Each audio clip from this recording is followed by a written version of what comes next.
Hello everyone, welcome back to learn with Mansi. आज हम lecture में लाइव सॉल्व करेंगे कि आप कैसे बेराक को यूज करके क्वेश्चन सॉल्व कर सकते हो। I have taken few different types of questions. कुछ ऐसे होते हैं देखो जो हमेशा बेराक से डायरेक्ट सॉल्व हो जाते हैं। कुछ क्वेश्चंस ऐसे होते हैं जो आप बेराक से कर ही नहीं सकते, जैसे केस लॉज हैं या मैक्सिम बेस्ड है, टॉट टाइप टॉट के क्वेश्चन आते हैं तो आते हैं, नहीं आते हैं तो नहीं आते। कुछ होते हैं जो थोड़ा बहुत कॉमन सेंस लगा के सॉल्व हो जाते हैं या फिर कुछ अपना जनरल नॉलेज लगा के हो जाते हैं। तो हम कुछ बेसिक क्वेश्चंस देखेंगे कि रियलिस्टिक रखेंगे, क्या हो सकता है क्या नहीं हो सकता है, ठीक है।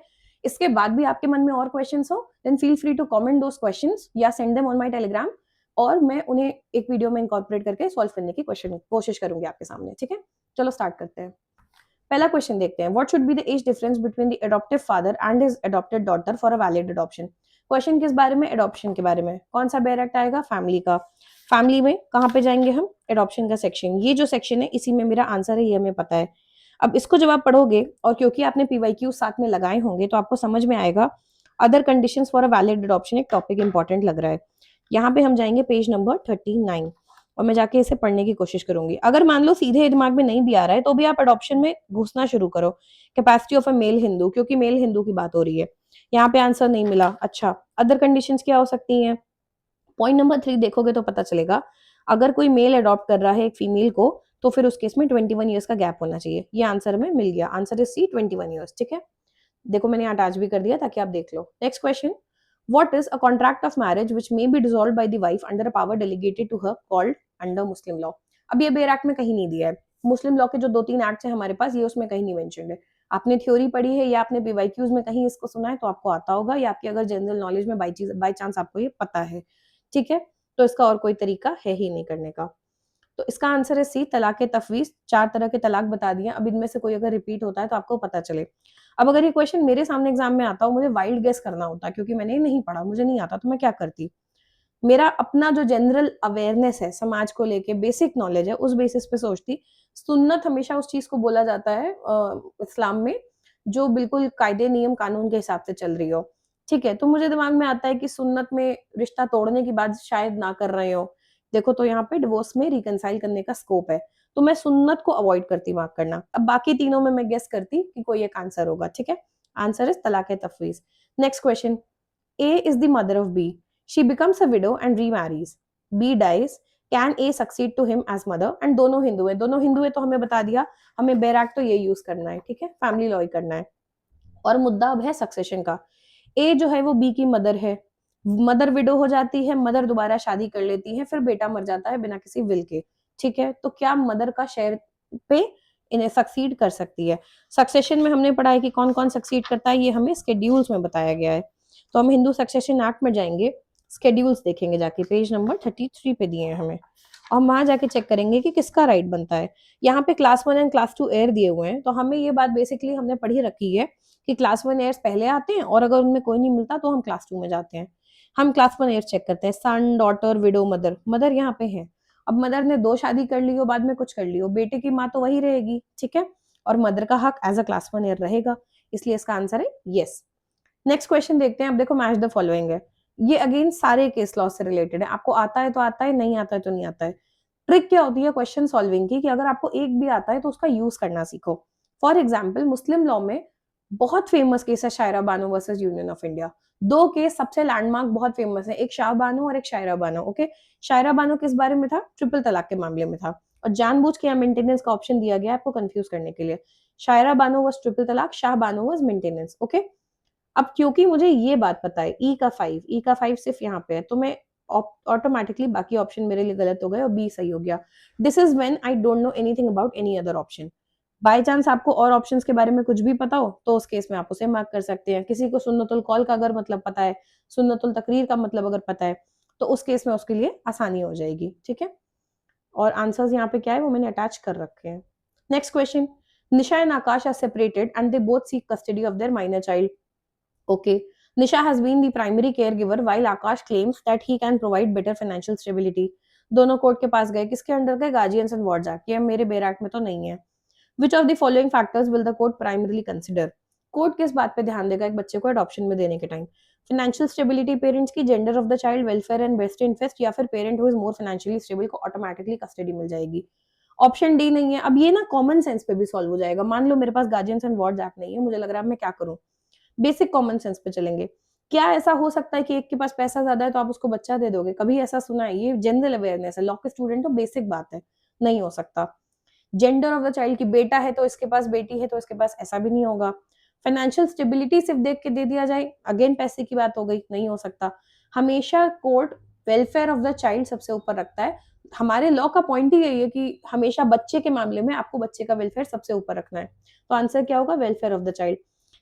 On being aggrieved by the order of state bar council one can appeal to. अभी हम कहाँ चले गए? एडवोकेट्स एक्ट में। क्वेश्चन किसका है? एडवोकेट्स एक्ट का। क्या निकाला जाएगा? Advocates act. ठीक है, ओके। अब एडवोकेट्स एक्ट में हमें देखना है कि स्टेट बार काउंसिल ने ऑर्डर दिया है तो अपील किसके पास कर सकते हैं?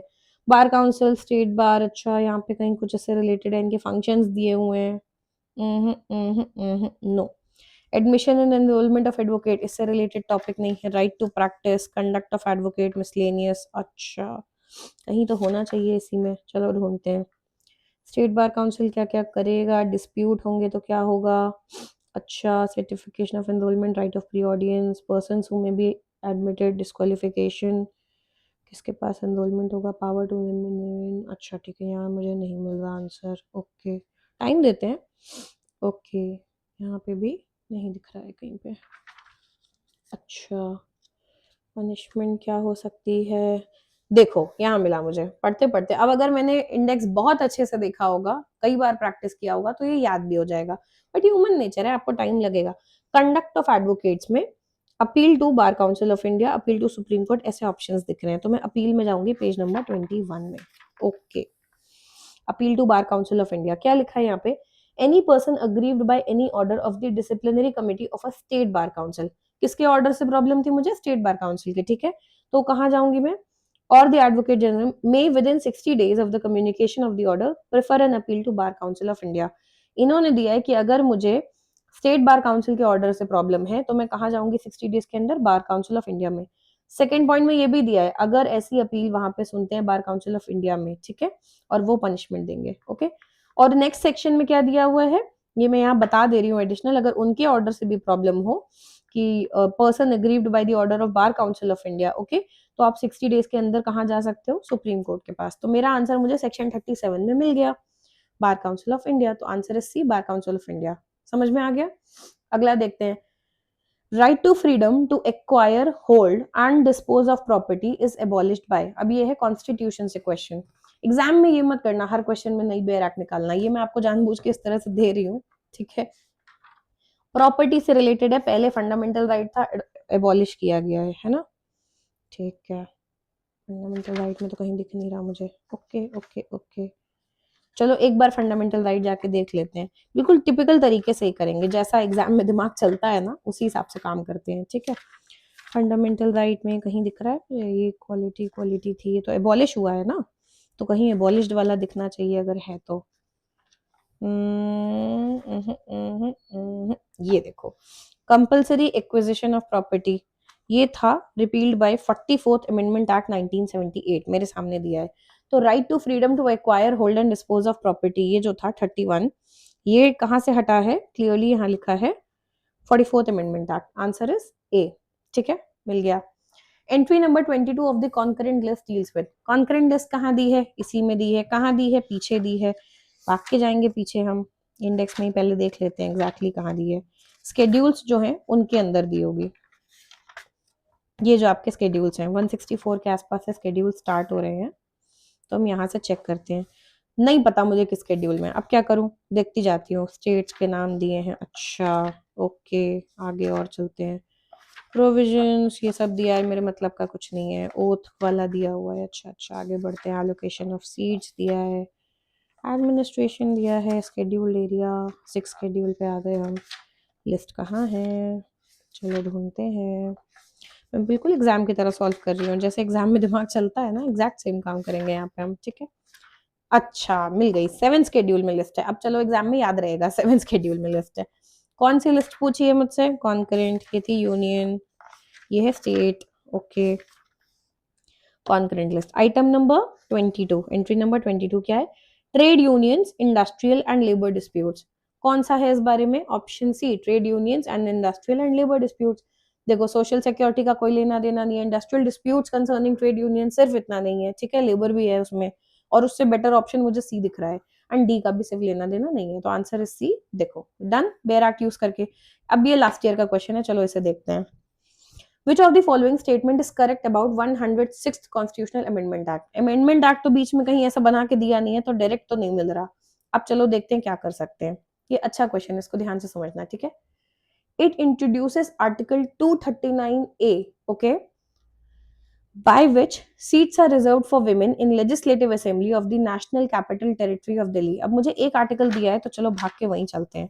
239A, 239A, ये इधर आ गए हम, ठीक है। 239A में इन्होंने मुझसे बोला है कि 106th अमेंडमेंट के through seats are reserved for women in legislative assembly of national capital of Delhi.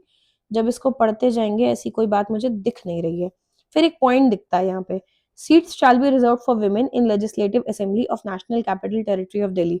तो 239AA देख के बहुत लोग कंफ्यूज हो जाते हो। देखो ये ना इसी का एक्सटेंशन माना जाता है, तो इसको 239A का पार्ट माना जाएगा, ओके। पर मेरा मेन बात पे फोकस करते हैं, क्या ये 106th अमेंडमेंट एक्ट में ही आया था? यहाँ एक फुटनोट दिया है, आई डोंट नो वीडियो में कितना क्लियर दिख रहा है, अपने बेयर एक्ट में देखना। नंबर 9 को नीचे पढ़ा, inserted by constitution 106th amendment act 2013, यानी ये बात सही है। चलो 1 सही है, 1 सही है, तो ये भी हो सकता है, ये भी हो सकता है, ये ऑप्शन गया, ठीक है। तो एक ऑप्शन मेरा एलिमिनेट हो गया यहाँ पे, ओके, सी इज एलिमिनेटेड, ठीक है। अब देखते हैं आगे। अब हम चेक करते हैं 3, देखो सब में है, यहाँ पे भी है, यहाँ पे भी है, ऑल ऑफ दीज में भी होगा। तो हम चेक करते हैं 2 या 4 में से किसी के लिए।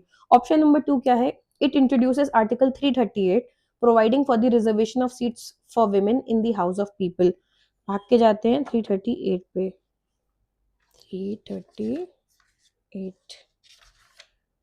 हाँ ये रहा 338 आर्टिकल है, ओके। इसका जो मेन फुटनोट है वो तो 89th अमेंडमेंट एक्ट का है, नहीं मुझे वो नहीं पूछा, मुझसे एक स्पेसिफिक बात पूछी है, reservation of seats for women in the house of people.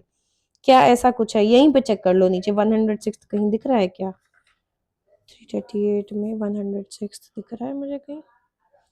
89 102 दिख रहा है, 102 दिख रहा है, ये स्टेटमेंट मुझे कहीं नहीं दिख रहा है।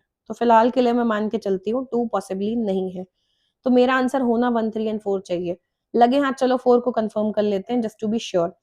The above stated shall cease to have effect on the expiration of 15 years. 3 की बात हो रही है, तो चलो 3 पे जाते हैं। 334A इसी के पास में ही है, 334A ये रहा। इसमें बोला है providing for which states in that the said amendment will commence after the first census has been taken after the commencement of the said act। क्या ये बात यहाँ लिखी है कहीं पे? देखो 1 footnote 1 reservation of seats for women to take effect 334A।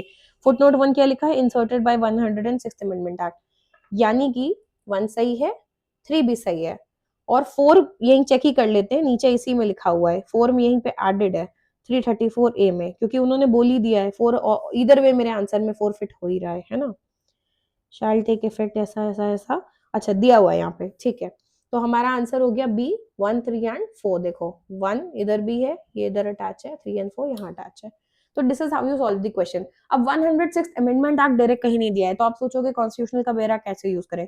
जो सेक्शंस आर्टिकल्स मेंशन्ड है उनको जाके सर्च करो, देखो वो बात सही है कि नहीं, कितने स्टेटमेंट सही हो रहे हैं। ऑल्सो एलिमिनेशन टेक्निक लगाओ, जैसे ही मुझे पता चला 2 गलत है, ये ऑप्शन एलिमिनेट हो गया, या कोई भी ऐसा स्टेटमेंट जो है 2 गलत था तो ये भी एलिमिनेट हो गया, आपका बचा ही नहीं, 2 ही ऑप्शन बचे, ठीक है। उस हिसाब से सॉल्व करो। एक क्वेश्चन और देखते हैं। The Parliament enacts the Fair Housing Act 2024, which includes the following provisions. Section 3 prohibits discrimination in renting and selling houses based on religion, etc. Okay. Section 6 imposes a penalty of 10,000 for discrimination. हाँ ठीक है. Section 10 makes it mandatory for landlords to disclose their religious background. Okay. A citizen challenges Section 10, arguing कि ये violate करता है right to privacy under Article 21 of Indian Constitution. Supreme court इसको unconstitutional declare करता है, बाकियों को अपहोल्ड करता है। अब क्वेश्चन है डॉक्ट्रिन्स पे, देखो डॉक्ट्रिन्स पढ़ी होंगी तो कर लोगे, नहीं पढ़ी होंगी तो नहीं कर पाओगे। अब इसका लेना देना बेयर एक्ट से है ही नहीं। इसका answer it be doctrine of severability, lectures में कवर्ड है, मैं यहाँ डिटेल में भी नहीं जा रही हूँ, और यहाँ सारे डॉक्ट्रिन्स लिखे हुए हैं, पढ़ लेना, ओके। ये सारी रिट्स भी इसीलिए अटैच कर दी। अब अगर रिट बेस्ड क्वेश्चन आ जाए, कितनी बार रिट बेस्ड आया, भगवान के लिए मेरे कहने से इसको याद करके चले जाओ, इतना रिट बेस्ड क्वेश्चन आ जाता है, इतना आसान क्वेश्चन होता है, बट अगर आपको यही नहीं पता कि हेबियस कॉर्पस में होता क्या है, तो फिर तो बेयर एक्ट हो, कोई हो, कुछ हो, आप कुछ नहीं कर सकते। एक क्वेश्चन और देख लेते हैं। Which of the following is correct according to the Indian evidence act 1872 pertaining to the proof of contents of document। अब किस पे क्वेश्चन आया है? एविडेंस। एविडेंस को बाहर निकालते हैं। कौन सी बात सही है according to Indian evidence act 1872 pertaining to proof of contents of the document? Okay, हमसे पूछा है प्रूफ ऑफ कंटेंट को लेके, डॉक्यूमेंट के प्रूफ ऑफ कंटेंट। फैक्ट से लेना देना नहीं होना चाहिए, एडमिशन से भी नहीं होगा, ये सब विटनेस विटनेस इस सब से तो कोई मतलब ही नहीं है इस बात का। डॉक्यूमेंट्री एविडेंस यहाँ है तो इसके अंदर होना चाहिए। पहले ही लाइन है proof of content of documents, भागो जल्दी से, page number 25। Proof of content of document क्या लिखा है? The contents of document may be proved either by primary और by secondary evidence. Okay, options क्या है?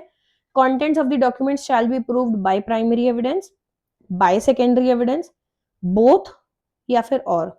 हमें क्या बोला है? और। Answer is D. मार्क करो, आगे बढ़ो। चलो एक क्वेश्चन और देखते हैं। Which of the following is a correct statement as per Indian evidence act? A, leading questions may be asked in examination in chief. सारे ऑप्शन में लीडिंग क्वेश्चन है तो इतना तो पता चल गया, लीडिंग क्वेश्चन ढूंढना है बैराक में। अब इंडेक्स जितनी बार पढ़ा होगा उतनी जल्दी ढूंढ पाएंगे, ठीक है। मैं फिर भी ऑर्डर में ही ढूंढ रही हूँ ताकि आपको फील हो एग्जाम में करोगे क्या, ठीक है। बर्डन ऑफ प्रूफ, अच्छा अच्छा, कुछ एग्जामिनेशन विटनेस इनसे जुड़ी मुद्दा होना तो चाहिए। हाँ देखो, लीडिंग क्वेश्चन सवाल जवाब कहाँ आएगा? जब किसी को विटनेस से सवाल जवाब कर रहे होगे, एग्जामिनेशन ऑफ विटनेस। यहाँ आएंगे, देखेंगे देखेंगे लीडिंग क्वेश्चन 141 पेज नंबर 48। भाग के गए जल्दी से, हम आ गए। ओके, कहाँ गया लीडिंग क्वेश्चन? देखो ये रहा 141 में leading question. Which of the following is a correct statement? यहाँ पहले पढ़ लेते हैं। Any question suggesting the answer, जो सामने वाले से मुंह से जवाब निकलवा रहे हो वो लीडिंग क्वेश्चन है। 142 में बोलता है कब नहीं पूछने चाहिए, 143 में बोलते हैं कब पूछने चाहिए। हमारे ऑप्शन है leading question may be asked in examination in chief, may be asked in cross examination, may be asked in re examination. इनके अकॉर्डिंग इन तीनों में पूछा जा सकता है और क्रॉस एग्जामिनेशन में नहीं पूछा जा सकता, एक ऑप्शन ही है। चलो इसको पढ़ते हैं। कब नहीं पूछ सकते? Leading question must not, if objected to by the adverse party, be asked in an examination in chief और in a re examination. Examination in chief में नहीं पूछ सकते, तो पूछ सकते हैं, ये स्टेटमेंट हो गई गलत, ठीक। री एग्जामिनेशन में नहीं पूछ सकते, ये भी गलत हो गई, तो ए गलत हो गया, सी गलत हो गया, ठीक है। नेक्स्ट में दिया है कब पूछ सकते हो, क्रॉस एग्जामिनेशन में, तो can not be asked in cross examination भी गलत हो गया। आंसर क्या हुआ? बी, लीडिंग क्वेश्चन कहाँ पूछ सकते हैं? क्रॉस एग्जामिनेशन में। आई होप दिस इज क्लियर, ठीक है। The doctrine of res gestae has been discussed in which section? अब पता है res gestae क्या होता है तो जिंदाबाद, नहीं तो बैठो, कुछ नहीं कर सकते। ऑप्शन इज सेक्शन 6, ठीक है। थिंग्स डन और things said and done lectures में पूरा पढ़ाया हुआ है। Next question, under the head subsequent conduct which of the following type of conduct would be material? देखते हैं, under the head subsequent conduct which of the following type of conduct would be material. ये है evidence का question, ठीक है। अब ये कैसे पता चलेगा? प्रैक्टिस से, ओके। एविडेंस में सब्सिक्वेंट कंडक्ट, अच्छा देखो section 8 motive preparation and previous और सब्सिक्वेंट कंडक्ट, पेज नंबर 5 पे जाते हैं। अच्छा ये रहा, चलो अच्छा। पूछा है कि कौन सा कंडक्ट इनमें से मटेरियल होगा सब्सिक्वेंट कंडक्ट के अंदर। Any fact is relevant which shows or constitutes a motive or preparation for any fact in issue or relevant fact. Okay. Conduct of any party or of any agent to any party to any suit of proceeding in reference to such suit of proceeding. Okay, okay, okay. Conduct of any person and offense against whom subject to place if such conduct influences is influenced by, okay अच्छा पढ़ना है, समझ में आ रहा है, ठीक है, अच्छा अच्छा अच्छा। When the conduct of any person is relevant, any statement made to him or in his presence and hearing which affects such conduct is relevant. Illustrations भी दिए होते हैं ताकि हमें और क्लैरिटी से समझ में आए, ठीक है। किस तरीके के कंडक्ट हैं जिससे हम मटेरियल मानेंगे? Change of life, style of conduct, fear and loathing, या ऑल ऑफ देम। अच्छा अब ये तो मैं थोड़ा कॉमन सेंस से भी कर लूंगी, मुझे पता है, पर इसको चलो हम सॉल्व करते हैं। चेंज ऑफ लाइफ, कोई ऐसा एग्जाम्पल दिख रहा है मुझे? A question is whether A committed the crime, और यहाँ दिया है कि ए एब्सकॉन्ड कर गया, ठीक है। जब वार्निंग लेटर आई उसने अपनी पूरी जिंदगी बदल दी, प्लस उसका स्टाइल ऑफ कंडक्ट भी चेंज हो गया ना। आपका बोलने का तरीका अगर चेंज हो जाए या कोई बोल दे पुलिस आ रही है और आप भाग जाओ, तो ये आपके मन में फियर भी दिख रहा है, ठीक है। तो उस हिसाब से आंसर बन जाएगा ऑल ऑफ देम। और देखो यहाँ पे मार्क भी कर रखे हैं मैंने आपकी कंफर्ट के लिए। एफ देखो, किसी ने बोला चोर पुलिस आ रही है और आप भागने लग जाओ, तो ये आपका फियर दिख रहा है, ठीक है। आपसे किसी ने बोला कि कोई आपके सामने बोल दे आपके बारे में कि इस पे भरोसा मत करना, ये पैसे वैसे लेता वापस नहीं करता, और आप पलट के जवाब भी नहीं देते हो, चुपचाप चले जाते हो, तो ये आपका बिहेवियर बता रहा है कि हाँ आपने कुछ तो गड़बड़ की है, ठीक है। आप एब्सकॉन्ड कर रहे हो, एब्सकॉन्ड मतलब देश शहर छोड़ के भाग जाना, आपने अपनी पूरी जिंदगी चेंज कर दी, तो सारे ऑप्शन फिट बैठते हैं। अब ये देखो वन ऑन वन डायरेक्ट नहीं दिया है, तो this is not a very easy question. आपको कॉन्डक्ट के सेक्शन तक तो ले आएगा, यहाँ तक तो आप आ जाएंगे। इसके बाद क्या करना है, आपको इलस्ट्रेशंस को ध्यान से पढ़ना है, समझना है, एनालाइज करना है, और उस बेसिस पे मार्क करना है, ठीक है। तो ये थोड़े से ट्रिकी क्वेश्चन होते हैं। हमने आज कुछ बहुत बेसिक क्वेश्चंस पिक किए जस्ट टू शो यू कि आप क्वेश्चन कैसे सॉल्व करोगे बिना यूज करके। We did it live just to tell you कि जो क्वेश्चन हम अपने लेक्चर में 30 सेकंड में करके आगे बढ़ाते हैं, एक्चुअली उसमें आपको टाइम लगेगा एग्जाम में। अभी यहाँ आपको दिख रहा है क्वेश्चन में 2 मिनट लग रहे हैं, हो सकता है एग्जाम में पास कर रहे हो। ये टाइम रिड्यूस कैसे होगा जब आप प्रैक्टिस रेगुलर करोगे। मैंने ऑन पर्पस बहुत चीजें मुझे याद भी थी उसको ऐसे शो किया जैसे मुझे नहीं आता, और कैसे ब्लैंक होकर आप सर्च करोगे कि आप कैसे इंडेक्स करते जाओगे, लेकिन उसमें आपकी मेमोरी स्ट्रांग होती जाएगी जब आप बार-बार आंसर सर्च करोगे, ठीक है। So the key here is practising. Answer ढूंढने की जितनी ज्यादा प्रैक्टिस कर सकते हो उतनी ज्यादा कीजिए। अब एक चीज ध्यान रखो, 4 से 5 टाइप के क्वेश्चन जो एग्जाम में आते हैं। एक है टाइप 1 फैक्ट बेस्ड, जैसे बहुत इजी होता है ना, 2 के साथ क्लॉज डी में क्या दिया हुआ है, गए इंडेक्स खोला वही मिल गया, या मैक्सिमम वेरा खोला वहां मिल गया, ठीक है। तो ये तो सबसे इजी क्वेश्चन है, ये आपसे बिल्कुल भी गलती होनी चाहिए, पहली बात। दूसरा, ये किसी भी टॉपिक से पूछे जाए आप जरूर अटेंड करेंगे, ये चाहे सीआरपीसी से पूछे, चाहे मोटर व्हीकल्स एक्ट से आए, चाहे साइबर लॉ से आए, या ये सीपीसी से आए, ऐसा क्वेश्चन सारे अटेम्प्ट करने हैं और बिल्कुल सही अटेम्प्ट करने हैं। टाइम देके सुकून से करो, हड़बड़ी की कोई जरूरत नहीं है। इट्स ओके, 3 घंटे हैं, 100 क्वेश्चन है, हमें ऐसा नहीं है कि 100 के 100 एकदम परफेक्ट हर हाल में मार्क करने हैं, लोड मत लो, ठीक है। ये क्वेश्चन उसमें गलती नहीं होनी चाहिए, इनमें गलती करोगे तो फिर आपके नंबर कम होते जाएंगे। सेकंड टाइप आता है थ्योरी बेस्ड। थ्योरी बेस्ड से मतलब ये है कि आपको एक्जेक्टली इंडेक्स से आंसर नहीं दिखेगा, आप बैराक खोलोगे, उसमें आपको पैराग्राफ शायद 1 मिनट के पढ़ना पड़े, और उसमें कहीं आपको आंसर मिल जाएगा, जैसे पूछा है कि कितने दिन में नोटिस के लिए अप्लाई कर सकते हो, तो बैराक खोला, पढ़ा और वहां दिख गया 60 डेज एक्स्ट्रा। ये भी सुपर इजी क्वेश्चन है, ये भी गलती होनी चाहिए। इनके मुकाबले हो सकता है 20 सेकंड 30 सेकंड एक्स्ट्रा लगे, बट बिल्कुल सॉलिड इजी क्वेश्चन है। बात को समझो, ये वो है जो तुम्हारे सामने आंसर साफ शब्दों में लिखा हुआ है, बिना घुमाए बिना कुछ किए। ये दो कैटेगरी में तो गलती होनी ही नहीं चाहिए। अब आते हैं टाइप 3 पे। कुछ होते हैं जहां आपको थ्योरी भी सामने मिल गई और उसको इंटरप्रेट करना पड़ेगा, specially in questions like culpable homicide पे है, मर्डर पे है, ये थोड़े इंटरप्रिटेशन वाले क्वेश्चंस हो जाते हैं कि आप इसको पढ़ के समझ पा रहे हो कि नहीं अप्लाई करने के लिए। कुछ होंगे जिसमें इलस्ट्रेशन दिया हुआ है और आपका केस थोड़ा सा घुमा के दिया है, इस इलस्ट्रेशन के बेसिस पे इसको यहाँ अप्लाई करके आप आंसर बता पा रहे हैं कि नहीं, ठीक है। आज ही हमने जैसे सीपीसी में क्वेश्चन किया कि उसमें दिखाया ए बी सी थे, यहाँ पे सिर्फ ए और बी थे, वहाँ ए शिमला में रहता था, यहाँ आगरा में रहता था, एक्सेट्रा। तो थोड़ा बहुत घुमा के पूछ रहे हैं अप्लाई करने का, इसमें छोटी मोटी हो सकता है गलतियां हो, कोशिश करो कि बिल्कुल ना हो। ये 3 कैटेगरी आप जितनी सॉल्व कर लोगे उतना अच्छा है, क्योंकि इन 3 में जो भी आंसर है आपकी आंखों के सामने है, खेल सारा टाइम और प्रैक्टिस का होगा। ये एक है जहां फंसता है बंदा, टाइप 4 के क्वेश्चन जो बेरा के बियॉन्ड है, मैक्सिमम स्पेस क्वेश्चन हो गए। आपसे अगर पूछ ले रहे हैं जैसे क्या है, अब जैसे मैंने डिस्कस किया, आपको नहीं पता तो नहीं पता, बेरा में क्योंकि वो वर्ड नहीं लिखा है, ठीक है। केस लॉज हो गए, आते हैं तो आते हैं, नहीं आते तो नहीं आते। अमेंडमेंट ऐसा कुछ हो गया जो बाय चांस बेरा में नहीं है, वैसे अमेंडमेंट दिए होते हैं, बट मान लो कुछ इस तरीके का आ गया। अब ये वो क्वेश्चन है जो आपके हाथ में नहीं है। मेरा कहना है एग्जाम में 100 में से कितने आ जाएंगे, 20 से 25 आ सकते हैं, कोई बात नहीं, बाकी 70 75 में गलती नहीं होनी चाहिए। और इसका ये मतलब नहीं कि आपने छोड़ के जाओ, ऑब्वियसली सॉल्व करो, आपकी वाइक्यूज कर रहे हैं तो कुछ क्वेश्चन तो जहन में बैठ जाने चाहिए। अब केशव भारती के जैसा क्वेश्चन है और आप ना अटेंड कर पाओ तो फिर आपकी साइड पे प्रॉब्लम हो जाएगी। बहुत बेसिक क्वेश्चन है, ठीक है। बेसिक अमेंडमेंट कॉन्स्टिट्यूशन मैक्सिमम कर लोगे, पढ़ के जाओगे कर लोगे, बट मेरा कहना है नहीं भी पढ़ पाए तो भी ऐसा नहीं कि पेपर पास नहीं हो सकता। इनको भी करने की जितनी कोशिश हो सकती है करो, but target these 3 the most, क्योंकि इनमें आंसर आपकी आंखों के सामने ही है, ठीक है। 10 दिन है आपके पास, आज 21st है, 8 से 9 दिन बचे हैं। The your main target should be these type 1 type 2 and type 3 जो बेयर एक्ट से हर हाल में सॉल्व होते हैं, ठीक है। इन पे ज्यादा फोकस करो, जबकि थोड़ा बहुत अमेंडमेंट्स रिवाइज करो, केस लॉस देख के जाओ, सामने आ गया तो बहुत अच्छी बात है। प्रैक्टिस करो, जितना ज्यादा क्वेश्चन प्रैक्टिस करोगे उतना ज्यादा हाथ सेट हो जाएगा। कंटेंट से प्रॉपर्ली गुजरो। आपको मैंने लाइव दिखाया कि अगर आपको इंडेक्स नहीं पता है तो सेम क्वेश्चन करने में 2 से 3 मिनट लग जाएंगे, कि आप क्योंकि आपको इंडेक्स में ढूंढना पड़ेगा। कई बार ये भी प्रॉब्लम होगी कि आप शायद पहचान ना पाओ कि ये क्वेश्चन आया किस टॉपिक से है। ये प्रॉब्लम भी होती है कि आईपीसी से है कि सीआरपीसी से है। ये तब होगा जब आप अवेयर होगे कि ये किस बेयर एक्ट में आ सकता है, किसके अंडर आ सकता है। कॉन्डक्ट वर्ड पढ़ के आपको दिमाग में आए कि एडवोकेट्स एक्ट का क्वेश्चन है तो आपका टाइम वेस्ट हो जाएगा। सब्सिक्वेंट कॉन्डक्ट एविडेंस में दिया हुआ है ना। तो ये कैसे पता चलेगा, ये पता चलेगा जब आप लगातार इंडेक्स देखेंगे। तो एटलीस्ट जो मेन मेन 7 8 9 बेयर एक्ट्स हैं आपके, मैं ये नहीं कह रही हूँ कि बैठ के मोटर व्हीकल्स एक्ट का सारा बेयर एक्ट पढ़ो, नहीं, 2 क्वेश्चंस आते हैं वहां ऑन द स्पॉट भी लास्ट में देख लोगे चल जाएगा।